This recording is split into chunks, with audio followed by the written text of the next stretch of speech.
నీవెవరి చేతిలో ఉన్నారని నీవు గ్రహించాలి. ఆ అబ్రహాము కంటే గొప్పవాడే మన యేసు. అబ్రహాము కూడా నా దినములు చూడాలని ఆశించారని పరిశుద్ధ బైబిల్లో రాయబడి ఉన్నది. ఆమేన్.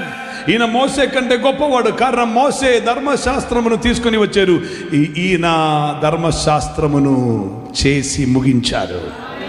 ఈయన యాకోబు కంటే గొప్పవాడు. యోహాను సువార్త 4వ అధ్యాయం చదివితే మీకు అర్థమవుతుంది. కారణం యాకోబుదైన బావి ఉండను, అక్కడ ఉన్న నీళ్లు తాగితే మరలా దాహం వస్తుంది.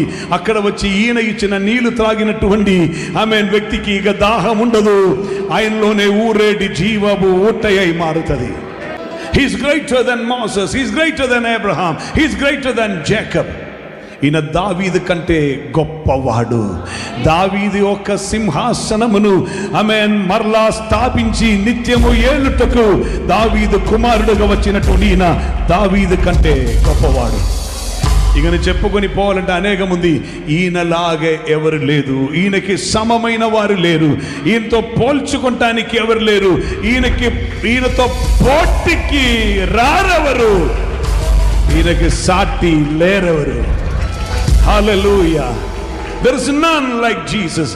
ఆయన చెప్తున్నారు, నేను కుమ్మరి. హల్లెలూయా. ఆ కుమ్మరి చెప్తున్నటువంటి మాటే, నీ విరిగిపోయానని బాధపడనక్కర్లేదు, మరి ఒక పాత్రగా నేను చేస్తాను.